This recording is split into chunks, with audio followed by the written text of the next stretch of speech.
हमारे साथ हैं जाने माने समाज सेवी और प्रखर वक्ता डॉक्टर ओमेंद्र रत्नू, जो कि विभिन्न अलग अलग शहरों में अलग अलग राज्यों में जाकर अब एक जागरूकता ला रहे हैं और राष्ट्रवादी विचारधारा को प्रभावित कर रहे हैं, उसे प्रसारित कर रहे हैं। सर, लगातार आप घूमते हैं अलग अलग शहरों में और अपनी संस्था के लिए भी, और जो ऐसे लोग हैं जो वंचित हैं, जो शोषित हैं, उनके लिए भी आप काम कर रहे हैं। क्या लक्ष्य रखा है आपने? लक्ष्य तो है जो पाकिस्तान से जो विस्थापित हमारे अल्पसंख्यक समुदाय के जो लोग हैं, हिंदू समाज है, सिख समाज है, ईसाई समाज है, जो वहाँ बहुत पूरी तरह से प्रताड़ित किए जाते हैं, और जो भारतीय पार्लियामेंट में उनके लिए सिटीजनशिप अमेंडमेंट एक्ट पास हुआ है, नागरिकता संशोधन विधेयक, तो उसका क्रियान्वयन और उस माध्यम से जितने लोगों को हम वहाँ से उस नरक से निकाल सकें, ये हमारे जीवन का लक्ष्य है। निमित्त एकम हमारी संस्था है।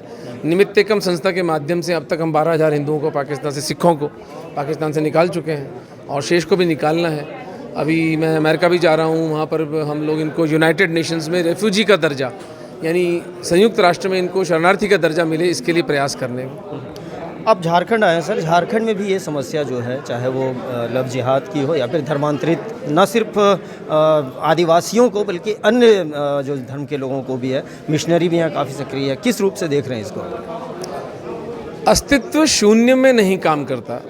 अगर आप अपने समाज के लोगों के पास नहीं जाएंगे तो कोई विधर्मी जाएगा, उसको कैसे रोकिएगा?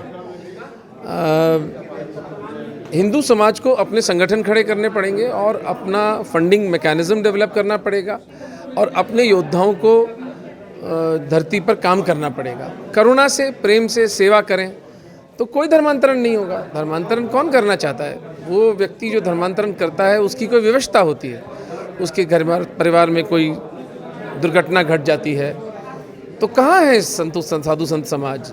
समाज को जाके संभालना चाहिए। उसकी कोई आर्थिक विषमता हो गई, उसको पैसे की आवश्यकता है, तो वो धर्मांतरण करेगा।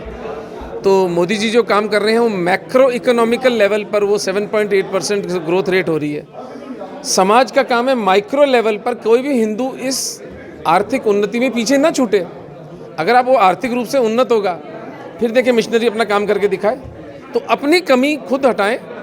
और इसीलिए हम लोग धर्मांश फाउंडेशन ऑफ इंडिया और निमित्त एकम के माध्यम से इन चीज़ों को फाइट कर रहे हैं।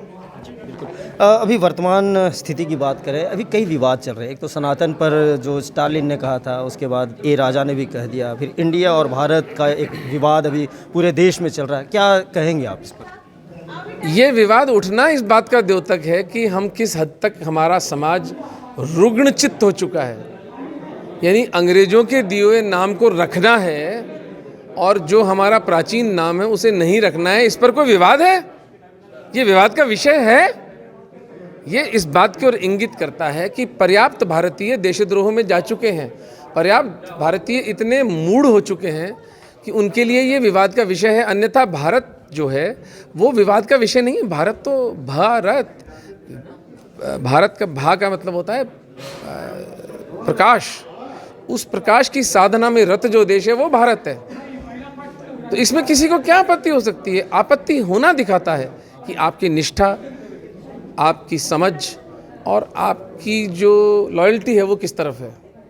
सनातन पर क्या कहेंगे? सनातन तो विश्व का भविष्य है। पूरे विश्व में जो एक्सपेरिमेंट इस वक्त भारतवर्ष में चल रहा है वो कहीं हुआ है? लेकिन आप यूरोप के ऊपर से जाएं, छोटे छोटे देश बने हुए हैं भाषाओं पे, स्पेन, नीदरलैंड्स, फ्रांस, जर्मनी, ये सब भाषाई देश हैं। हमारे देश में 800 डायलेक्ट्स हैं। हिंदू धर्म हमें एक रखे हुए हैं। हर 100 किलोमीटर पर बोली बदल जाती है, हर 100 किलोमीटर पर खान पान बदल जाता है। क्या तत्व है जो हिंदू भारत धर्म को एक रखे हुए है? सनातन हिंदू धर्म। और यही कष्ट है हमारे शत्रुओं को। वो जानते हैं कि जब तक हिंदू धर्म को क्षीण नहीं किया जाएगा तब तक इस देश को नहीं तोड़ा जा सकता। तो मैं बहुत आनंदित हूँ कि मिस्टर स्टालिन ने ये घोषणा की है कि वो हिंदू, क्योंकि देखिए मुझे डर लगता है छुपे हुए शत्रु से। जो शत्रु खुले में आ गया उससे क्या डर है? उससे तो निपट लेंगे, वो फिर या तो वो हमें निपटा देगा या हम उसे निपटा देंगे। लेकिन जो छुपा हुआ शत्रु है वो तो हमें मौका ही नहीं देगा ना लड़ने का। इसलिए बहुत स्वागत योग्य घोषणा है इनकी। अच्छा है, इन्होंने अपना एजेंडा हमें बता दिया है। हिंदू समाज जागेगा और प्रतिकार करेगा तो धर्मांश फाउंडेशन और निमित्त एकम वो प्लेटफॉर्म्स हैं जिससे हम इनका प्रतिकार करेंगे। तो ये थे डॉक्टर ओमेंद्र रत्नू और इनका मानना है कि जिस तरीके से सनातन पर जो बयान आ रहे हैं या फिर इंडिया और भारत का जो विवाद हो रहा है उससे सनातनियों को और राष्ट्रीय विचारधारा के लोगों को एकजुट होने में सहायता मिलेगी। सहयोगी शुभम के साथ नीलय सिंह, लाइव लगातार रांची।